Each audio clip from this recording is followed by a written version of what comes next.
what's going to happen? Well, we got to take her downtown. I got to look at exactly what the warrant is for, and then we'll go from there. Police are at the home of 30-year-old Sarah Buzzard, and her mother has no idea that detectives are moments away from interrogating her daughter about the mysterious disappearance of former roommate Ryan Zimmerman. I was angry and completely choked her. I took her down to things that I realized I ruined my life. 5 months after Ryan was reported missing, a hitchhiker made a horrifying discovery. But I was just out walking my dog, and I came across some bones that look to me to be human. Maybe they're not. But I was wondering if I could send those pictures to you or email them to you.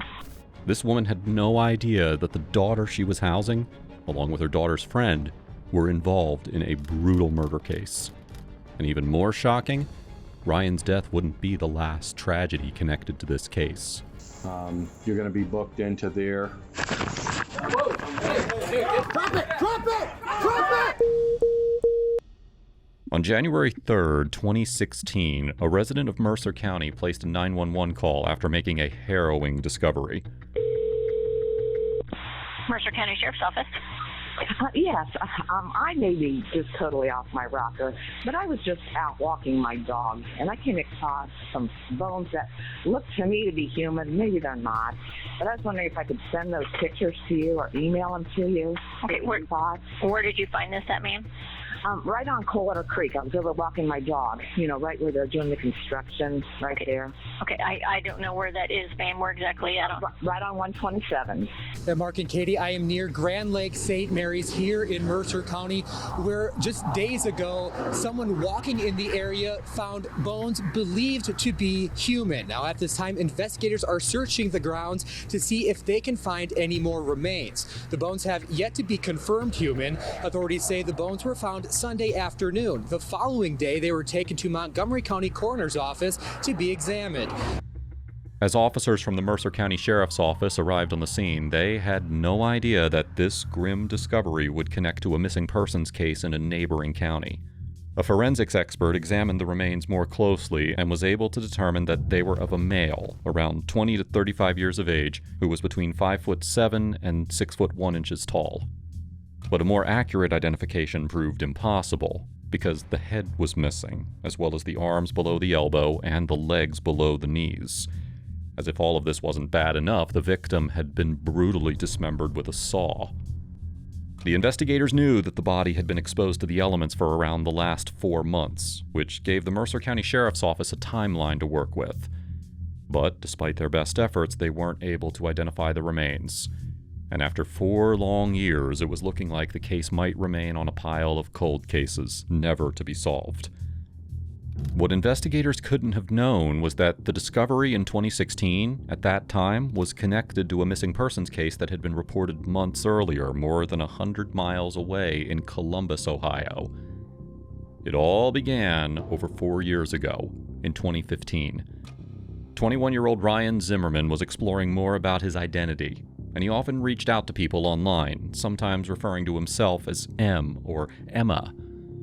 Through these interactions, he met Corey Buzzard, and the two quickly formed a connection. Corey told Ryan that he lived with his wife, Sarah Buzzard, and Sarah's girlfriend, Naira Jen Whitaker.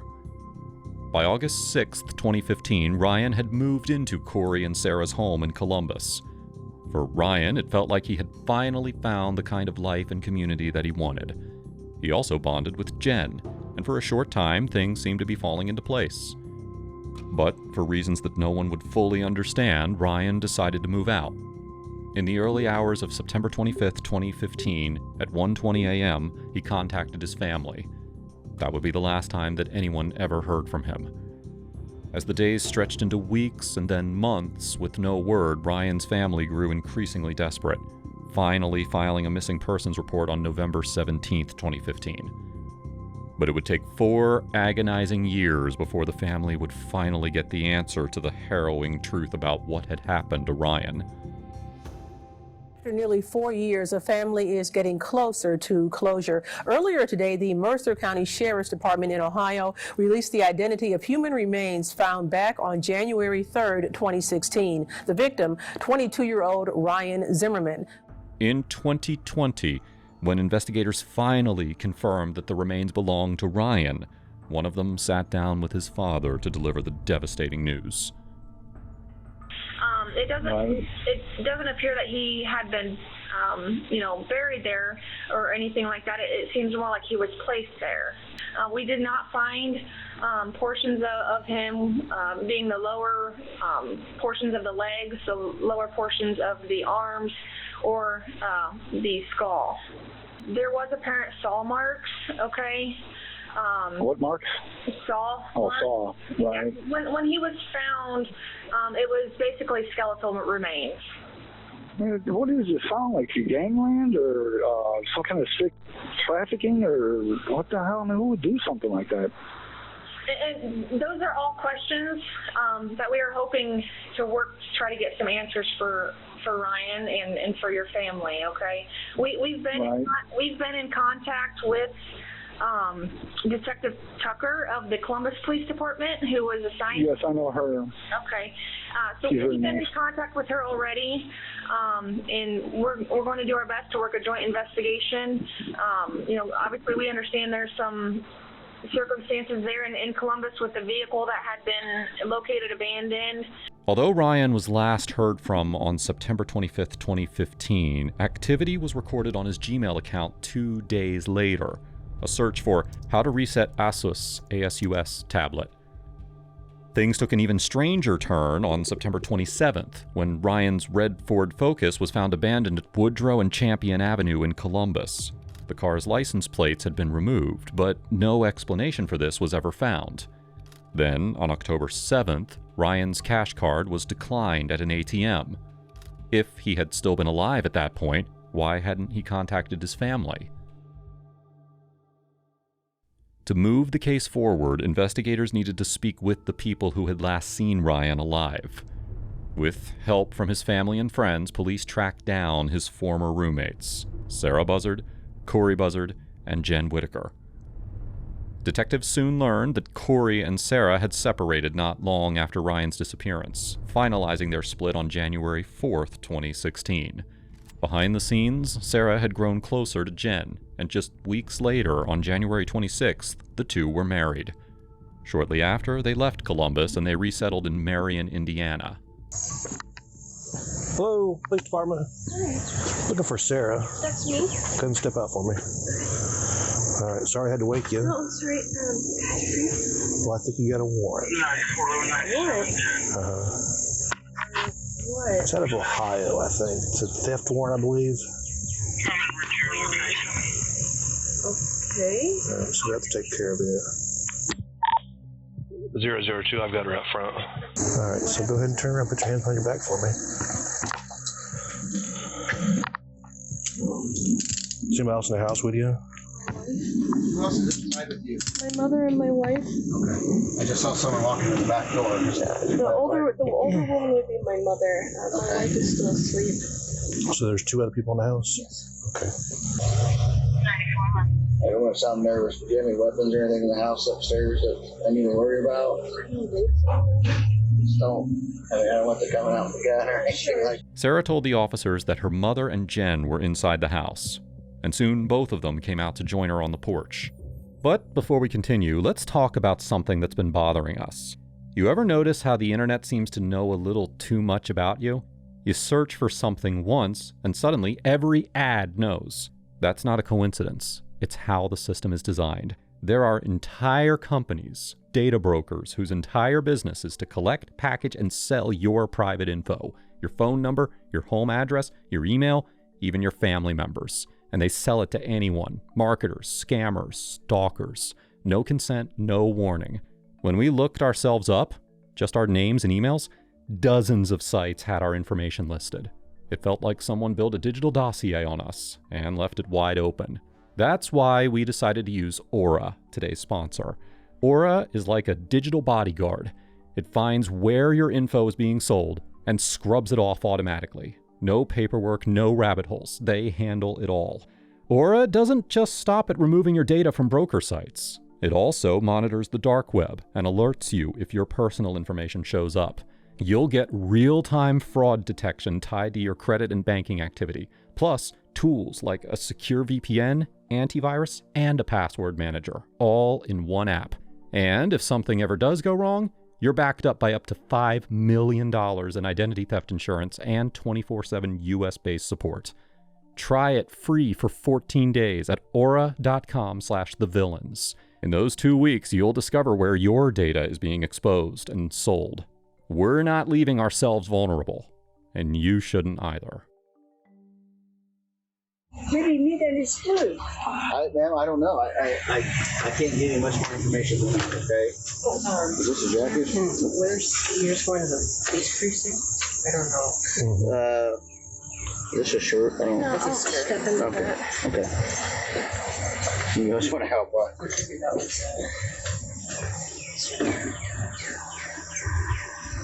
think that shirt will be okay. This isn't going to really cover much more. Is this jacket? Okay. Man, you're going to have to put that on. Or just throw it over her shoulders. That'll be fine. I don't think we need this. Thank you. Well. They tell you what? I got to go down and get a copy of it. And then she'll be able to do it. Give her wallet. The person can show it. I need something like that. You need drink? Okay, sit up. So I go with her, and she had to be a Jen, you can't go with me now. She said she's an adult. It's just my different. I understand. It'd be different if she was a juvenile or something like that, but she's an adult. I'll have to check through that before we take it anywhere. Do you want your whole purse or just your clutch? Just the wallet. That's it. It seemed that the moment had gotten the better of Sarah, who appeared to come over as a little nauseous. You all right? I'm just really lightheaded. Have you been sick? No. Do you have any medical She's issues? asleep, so I just wait her up and just get up and shop. Just want to relax for a minute or two and before we get up?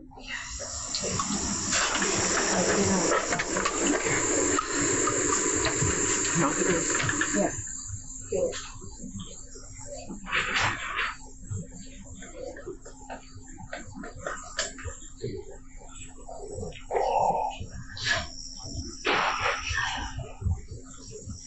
I don't think so. We are a good family, but maybe when she move it, you know, we understood.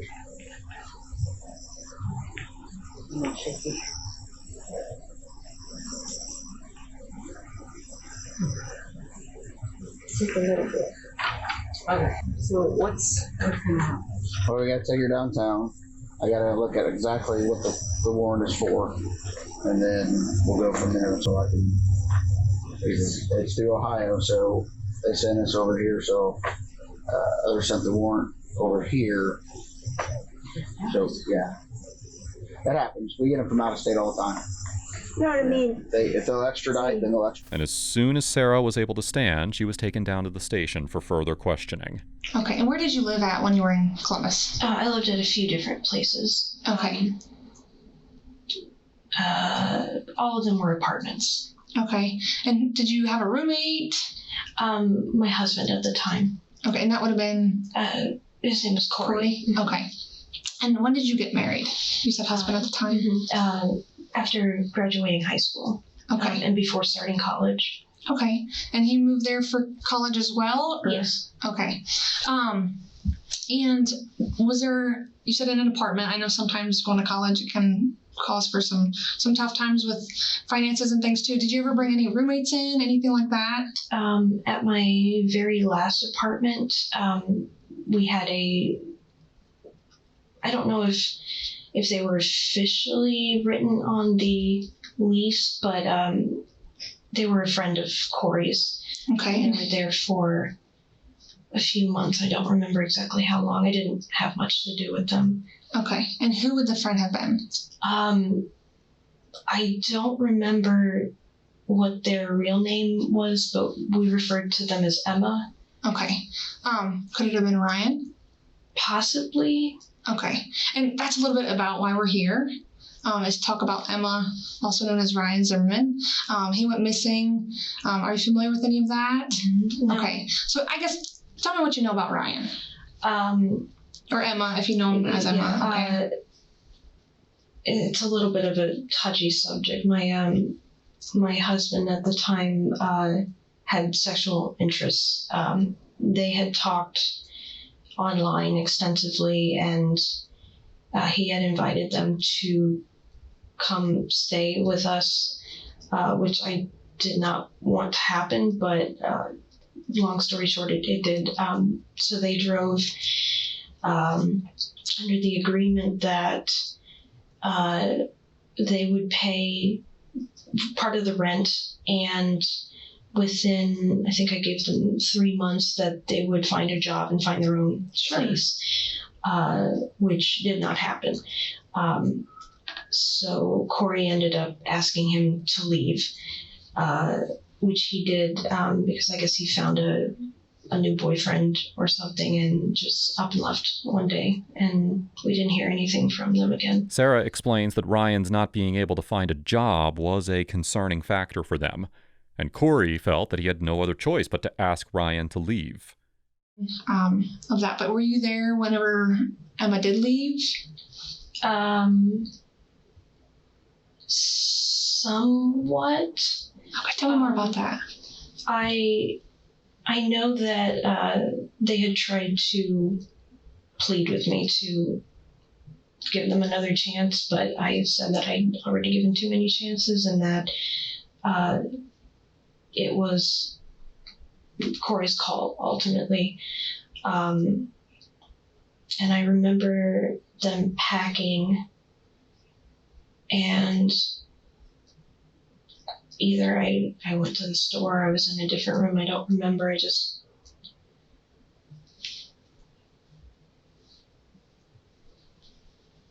can't quite remember.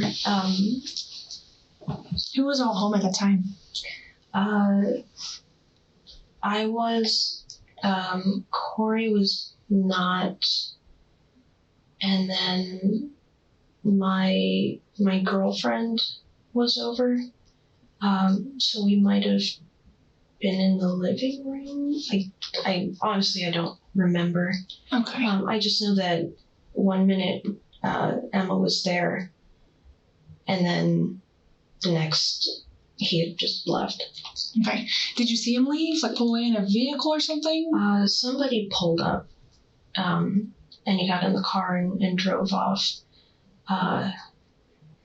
I thought that he might come back because he did leave his car, but he didn't come back, and then we didn't hear from him again. Do you happen to know who it would have been? I mean, did he make contacts there? He said that he did find somebody else. I didn't get in much details with him, but he said that he met someone and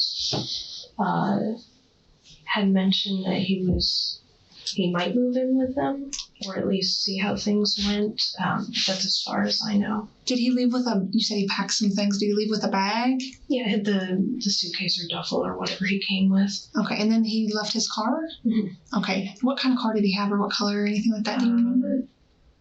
I know it was an older car, maybe a dark red, like a maroon. Okay. That's all I can remember. Had you ever ridden in it? Yes. Okay. Had you ever driven it?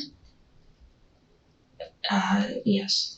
Okay. To the store or something, or when did you drive it? To a gas station. And I couldn't get it to start again. So I had to call a tow company to bring it back.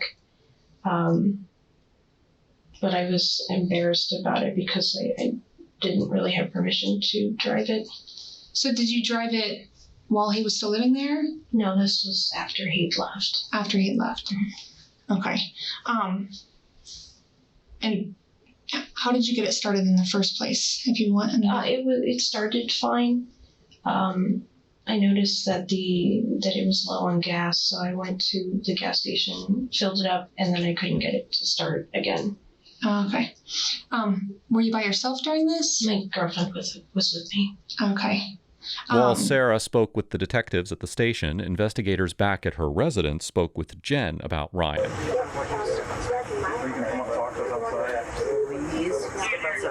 Okay, we have a search warrant for the residence too.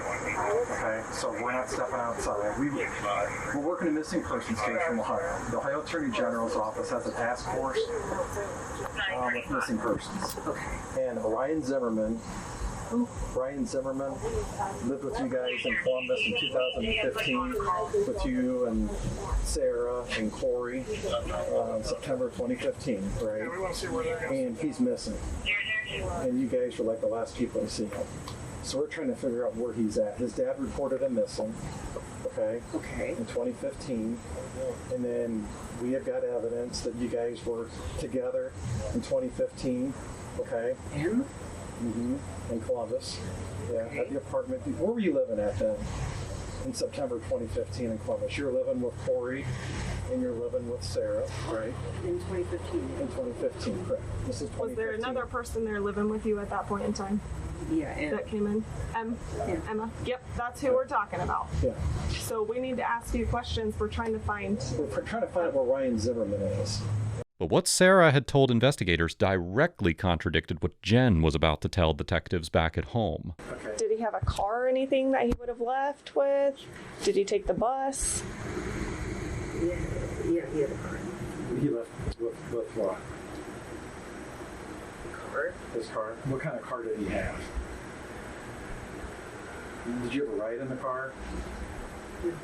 You were never in his car? Investigators now had to determine who was telling the truth. Sarah's claim that she had used Ryan's vehicle wasn't impossible, but Jen's conflicting account immediately raised red flags. By the way, if you're finding this video interesting so far, please do us a favor. Make sure to hit like and subscribe and help us get to 1 million subscribers. Now, let's dive back in. And then the wrecker came to get it? You said that you got a wrecker? I called a tow company. Okay. To bring the car back to the apartment. Okay. So did you see this tow company? Yes, I rode in the truck with them. Okay. And then you all brought it back to the apartment then, or? Okay. Parked it like normal? No, I parked it on the side, because like I said, I was embarrassed that I took the car without permission. So I parked it over at the side of the complex. Was it within the complex, or was it like parked on the outside street? No, it was within the complex. Okay, so like your apartment, they're like townhouses, kind of like connected, right? Okay, so you parked it close enough to your apartment that you could walk, or was it around the block? Like, was it? No, it was close enough that we could walk. Okay, like a town block, or was it a half a mile away, or? No, it was. So the townhouses were in rows. Yes. And the whole complex was surrounded by like a street block. Yeah. So I parked it on the street block. That was still part of the complex, but further off to the side. Okay. But it was within the complex. Okay. So I guess when the tow truck or what have you dropped it there, took the keys in with you, anything like that? I'm assuming you had to have the keys. Yeah, I had the keys. I would assume I took them in with me. I don't actually remember though. Okay. Had plates and everything on it. I mean, obviously you probably wouldn't have driven it down the street if it didn't have the plates. Right. Okay. And so it was parked there. Had you driven it since then or after that? Mm-mm. Okay. Did he come back to get it? Mm-mm. Okay. Do you know anything that happened to it then? I know that it disappeared. I don't know what happened to it though. I know I went out to check on it again, and I didn't see that it was there. Okay. So I don't know if he came back to get it, if it happened while I was gone. I'm not sure. If Sarah had left Ryan's car with its license plate still attached, well then who had removed them before it was towed? Ryan's father had also observed more discrepancies when the car was discovered. What I could tell you about the vehicle is, he went missing in September, and I didn't know until October when I received, of 2015, I received a certified letter in the mail saying that my car's been impounded in Columbus, by the Columbus Police Department. Well, I went up there and got the car out of impound, and it had a full tank of gas. The key was in the ignition. The only thing that was gone was the license plate was missing. It's a Kentucky license plate. Well, when I got it out of impound, they gave me a copy of the ticket, and I still have that. I could bring that with me, or I could fax it to you. Of the location, it was right in the intersection, like a block and a half from where the apartments where he was staying. Well, before I came back to Corbin, I started asking around. I went to that location where the car was picked up by the towing, by the tow company, or by the police towing. And I started knocking on doors around there. It's like a T section. It's not a four-way. And two of the neighbors remember what happened. And they said, yeah, there was a black tow truck, not one of the newer ones. It's like one of the old ones with the straps in the back. Sure. They said dropped it off. They stopped in the middle of the intersection. They dropped the car off there and left. There was a guy, a white couple, a guy and a female. Dropped the car off there. And about a half hour later, the Columbus Police Department came and wrote the ticket up and had the vehicle towed. I'm thinking, why would somebody, it was like they wanted it to get picked up. And I called the tow company from the apartment she was living at, because that's where I imagine it was parked at. And they said, no, they have their name on the side of their vehicles, and they would never drop a vehicle off in the middle of the road. But so it sounded just like some random, somebody with a tow truck just dropped it off there, like on purpose to get picked up. The discovery only raised more questions, and Sarah offered little that could help the detectives make sense of what happened. Yeah. So a day or two after Ryan leaves, you take his car, and you said you had no problem starting it? Mm-hmm. Okay. Was it parked in the parking lot? Mm-hmm. And you said it had license plates on it, otherwise you wouldn't be driving it, right? Right. Okay, and you drove it to the gas station because it needed gas? Mm-hmm. And then you couldn't get it started? Right. Okay. So then you got a tow truck, and it dropped it off on the side street. Tell me a little bit about that. Why you had a car of your own, right? So you said that you thought it would be fun to drive somebody else's car. Okay. And how long after that did you realize it was gone? I think it took me a few days because I don't really look over at that area. But you don't believe Ryan came back and got it, or you didn't know? I honestly don't know. Because you said earlier that you didn't believe, you said Ryan didn't come back to get his car. I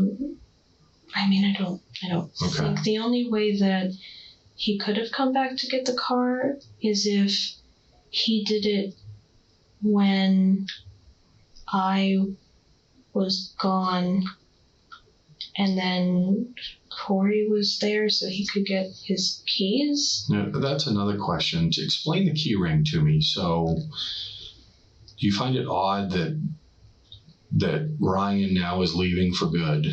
Mm-hmm. Right? He's leaving for good, and he would leave his car keys behind?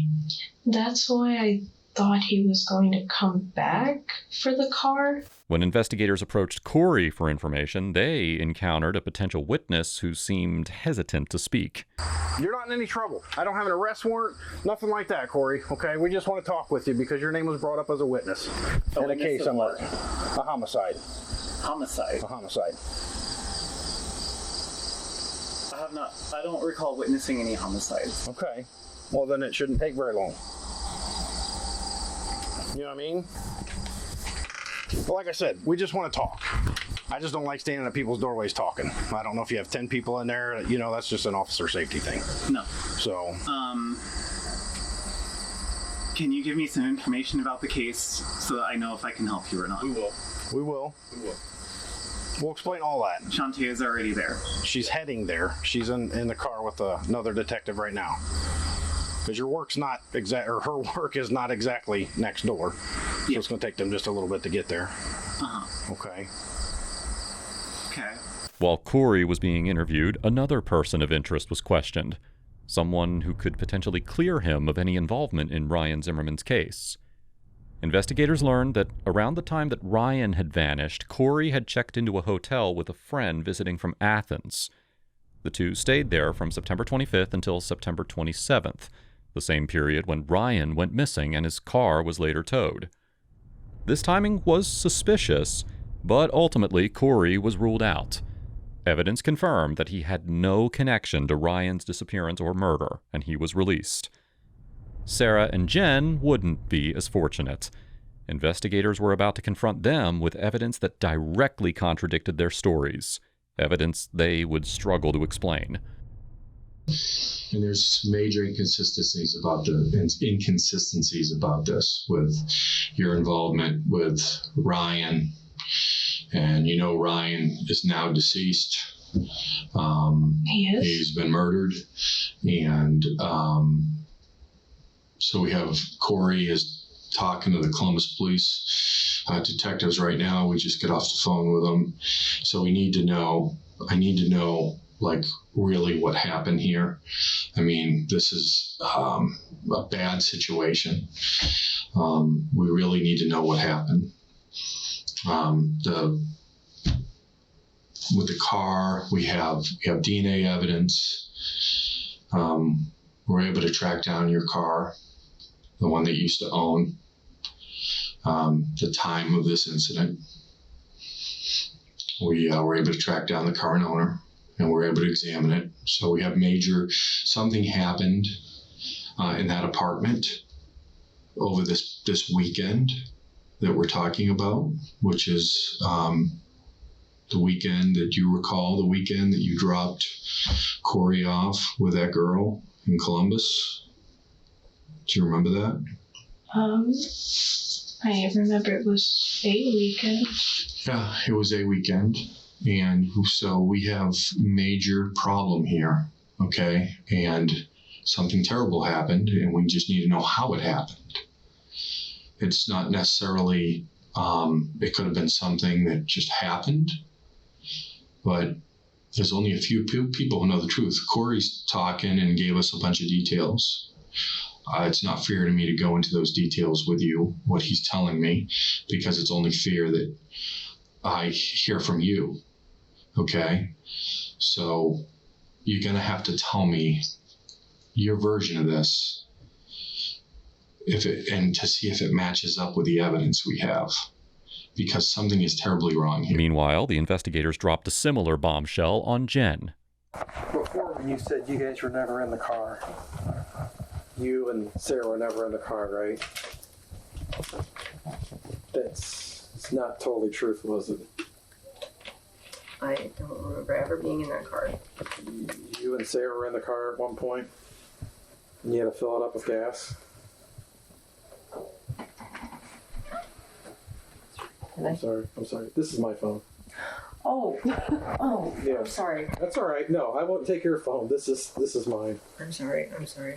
God.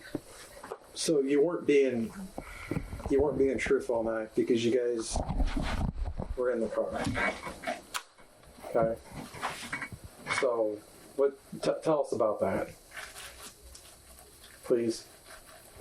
I don't remember having been in the car. Okay, don't forget, we have other people talking. Sarah's to other players. Sarah's talking right now. Sarah's talking right now. Okay. And that's who just called me. Okay. So I'm trying to figure out your end. When were you in the car and what happened? And don't beat around the bush. If you were in the car, you would know you were in the car. You would know where you were, what you were doing, what happened, because you two were together. So please, Sarah's already owning up to some of the stuff. Okay? She really... She is.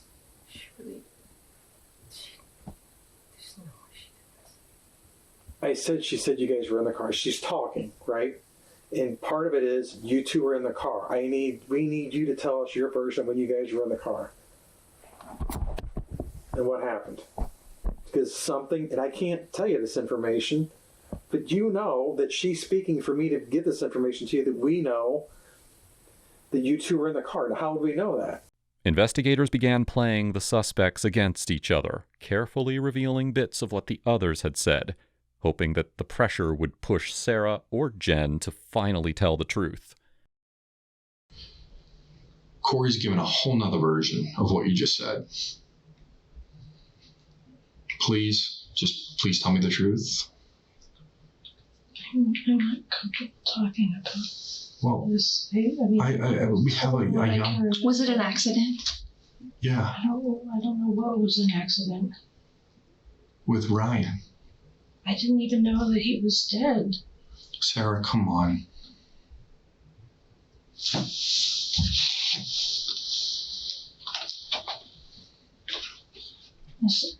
Sarah, please. Well, you can talk to us. I just want the truth. I don't think that's... We don't think this was a planned thing. Okay, we think something just went terribly wrong. Okay, maybe got a little out of hand. And it happened. Okay? I mean, Sarah, you have been arrested for a reason. I thought I was arrested for sex. No, that's not true. I don't know who said that, but that's not true. That's what the policeman said. Yeah, well, they're from another state. They're helping us because you folks live here now. We're obviously from Ohio. I'm with the state police, basically. And all I'm asking of you, and you seem like you're a very intelligent person. I just want the truth, though. And these things are not adding up. And I don't want to see you, like everybody pointing at you. Not everybody, but a particular person is pointing at you, basically not wanting anything to do with it, saying it was somebody else. And again, it would be not ethical of me to tell you what Corey's saying, but I need to know what happened that over that weekend with him. We always know there's two sides to every story. Always. So this is your opportunity to give your side, okay? Now's your chance to... Just the truth. Start from the beginning. I don't want to say As anything. questioning went on, Sarah grew increasingly uneasy, while Jen, back at home, firmly denied ever being in Ryan's vehicle. But investigators had evidence to challenge them, proof that someone was either lying or just had a very bad memory. When did you guys get in the car? I don't know. If I was in it, then I don't know. I don't remember. You two were in it together. Okay. So fill us in about that. I mean, Sarah says we were in the car, then we were in the car. Okay, but what do you say? That I don't remember, honestly. I don't think I was in that car. what happened when you were in the car? Because this is huge. We're refreshing a lot of memory right now. You're going to know where you guys were going and what you were doing, right? And what happened. I don't remember much of what I was doing in 2015. And why is that? Most of my life is just escapism. Escaping from? Just reality. Okay, well, unfortunately, we're here. We are reality, and we need you to help us out with the reality that happened back in 2015, whether you want to or not. So the car, where were you guys at when you got in the car? Where'd you guys go?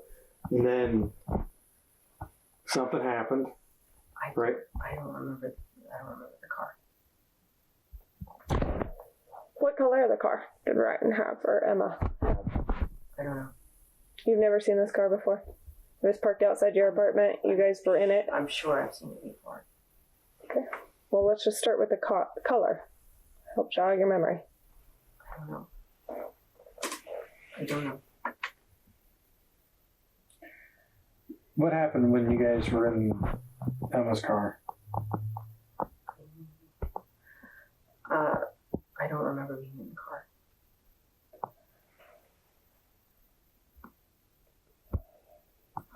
Okay, you're in the car. Okay, but I don't remember being in the car. If Sarah said we were in the car, then we were in the car. So if Sarah tells them that she needs your help and you help cut up M, then that's what happened. No. Although Jen continued to stonewall investigators, they began making progress with Sarah. She was on the verge of revealing what had really happened to Ryan Zimmerman. And what she told police would set off a chain of events that led to the discovery of yet another victim in this case. Look at me. You're the type of person I think that you are an honest person. Are you not? I try to be. Okay. We're just asking for the truth. And if was this something that was planned? That happened? Or was this just, oh my gosh, holy cow, this happened and now this is where we're at? Is this, you didn't plan this.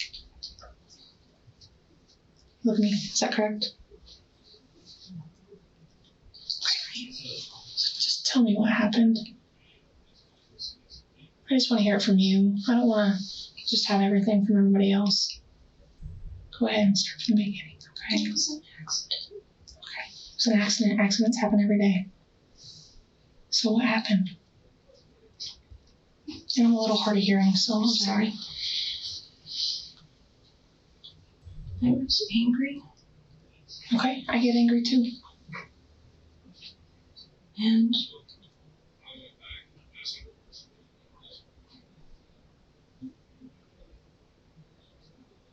I knocked him down when he came out of the bathroom. And I choked him.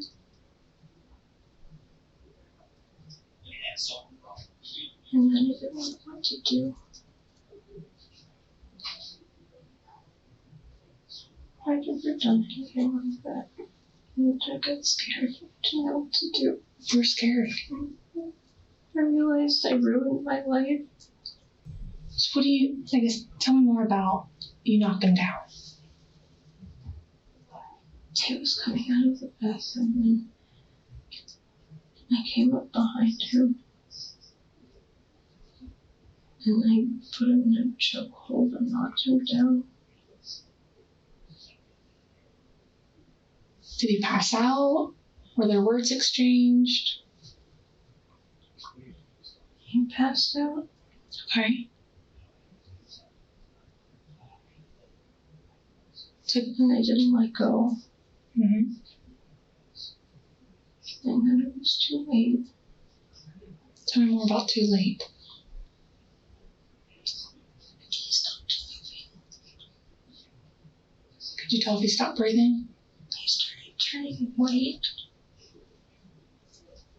And I couldn't go near him. Because you were scared. Who was all home at the time? Just Jen. Jen and you and Ryan? Where was Jen at the time? She was downstairs. Oh, I'm sorry, I'm sorry, she was downstairs. She was downstairs? Okay. What was she doing, or did she hear the scuffle? She heard a commotion. Okay. Came up.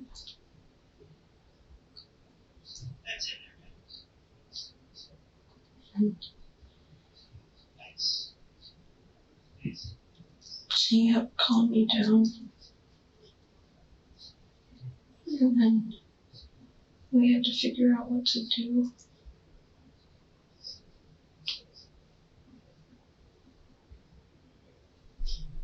And you just spoke about that, or I guess what was decided? Obviously, we know what happened, okay? You're not telling us something we don't know. And I get it's probably hard to talk about. But these are the details that we need to hear from you. That way, it's not from somebody else. I had to figure out how to get rid of it. Mm-hmm. So what happened? Can we cut it up? We being you and Jen? Was this when Corey was away at the hotel? Investigators presented the new evidence to Jen, making it clear that her wife was now directly implicating her in murder, dismemberment, and an attempted cover-up. And yet, when pressed, Jen's recollection of the events from 4 years earlier suddenly seemed uncertain. Because that's what they wanted. They had, I shouldn't use gender neutral for Corey because that's confusing.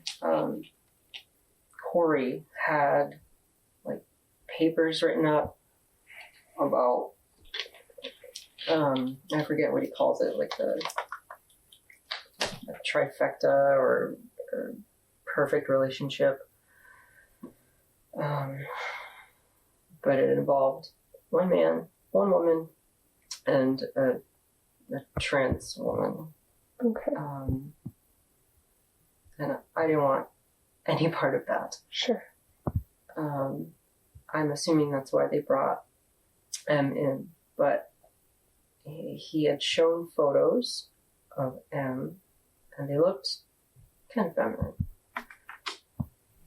But those were selfies, and selfies can look extra flattering. Mm-hmm. And it didn't really represent what M looked like. In person, when she came up then? Right. Okay. It was just weird. So Corey got really uncomfortable. I don't know what he expected, really.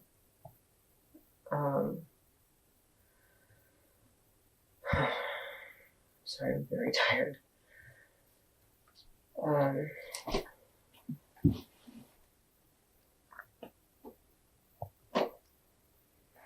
Sorry, I'm fighting just the urge to lie down. What was I saying? You said that everybody, I mean, back then it's not what everybody thought it was going to be. The timeline lined up with Ryan's disappearance. His last contact was on September 25th, the same night that Corey checked into a hotel with a friend, leaving Ryan alone with Sarah and Jen. Okay. So where did you cut him up at? Bathtub? What did you use? Some kind of salt. Where did that come from? I found it in the shed. So you each have your own shed there? Mm-hmm. Okay. Who did the cutting? Mostly me. Okay. And what was Jen doing?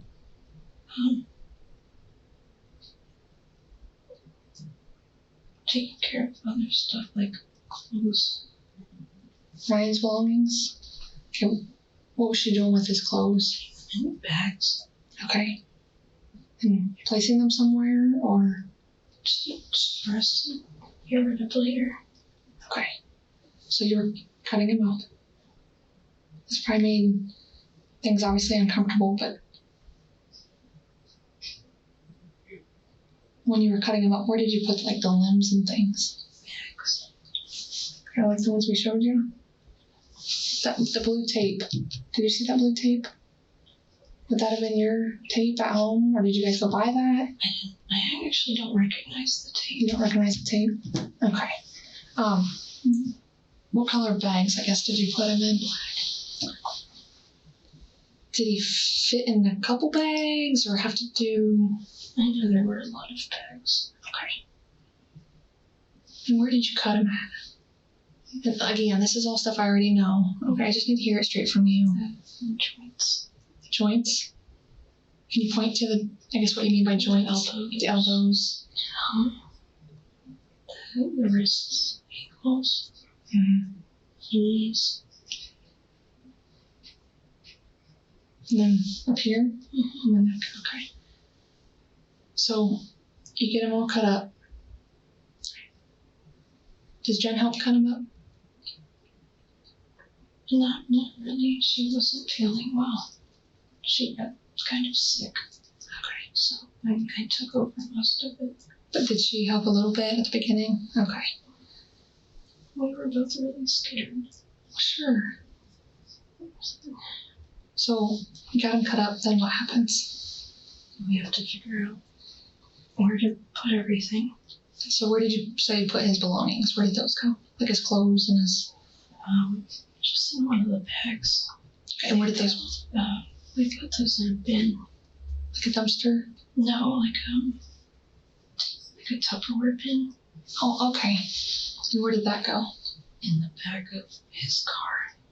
Okay. We were going to drive the car somewhere. Mm-hmm. And leave it. But the car wouldn't start. Is that why we were searching, trying to figure it out, right? And then how did we get it to move? We had to take the car back with the tow truck. So you called a tow truck? Okay. To come to your apartment? No, to come to the gas station. To come to the gas station. And took the car back, left it on the side, and then we moved the bin to my car. The bin of his items or of him? Everything. Okay. And we started driving and trying to get rid of little things at a time. Along the road, or is there special spots? In public dumpsters. So did you dispose of like his limbs in different spots? Okay. Do you know where those spots are? We just stopped wherever something looked okay. Where it seemed like secluded or something like that?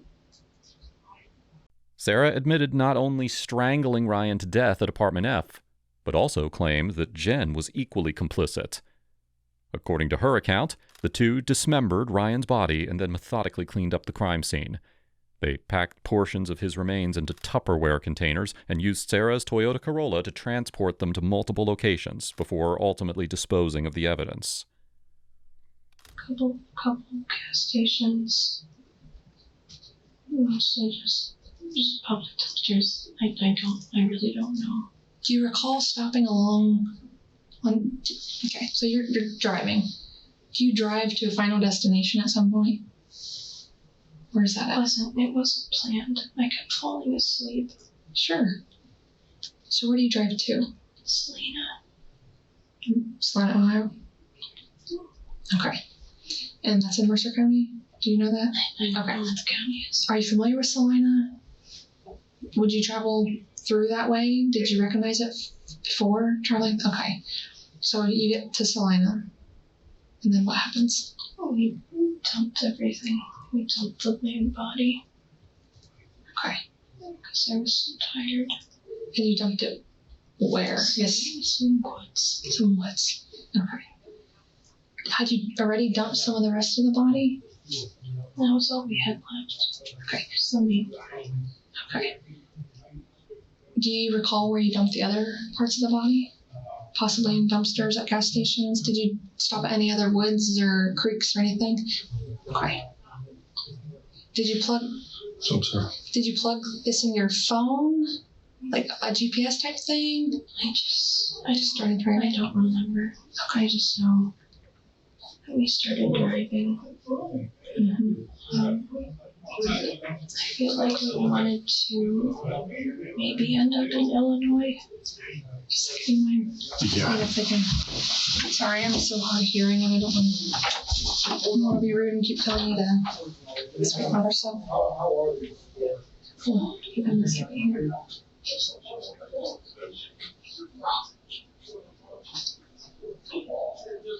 So you were driving.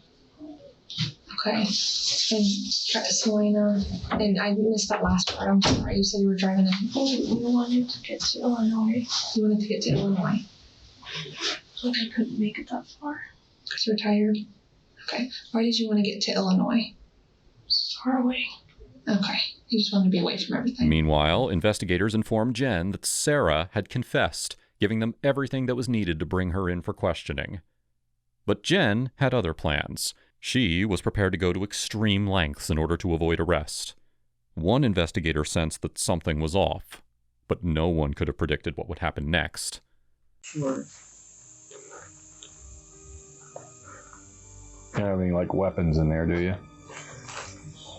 What are you playing with in your purse? Yes or no? No. Can I see your other hand? You are going to be placed into custody. I want to, before this gentleman, he's a detective with the City of Marion Police Department. You're going to be booked into their...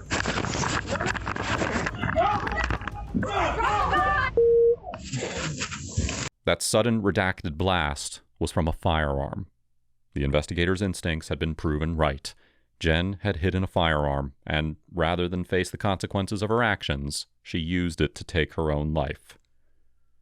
I need an ambulance at 520 West Kim Road, 520 West Kim Road for shots fired. That left Sarah alone to face up to 18 felony charges, including 2 counts of aggravated murder, 2 counts of murder, and 1 count of abuse of a corpse. On December 23, 2021, she pleaded guilty to 1 count of aggravated murder. But Sarah's story didn't end there.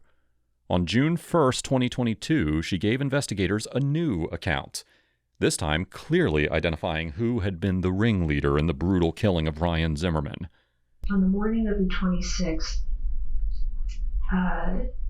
Naira started voicing some plan about killing him, and I did not take her seriously because she would make comments like that sometimes. Like if we were in the parking lot and we saw a woman waiting in her car, she would say something like, "Oh, I wonder what would happen if I just shot her in there," or "Oh, I wonder what would happen if we drove this cyclist off the road," and things like that.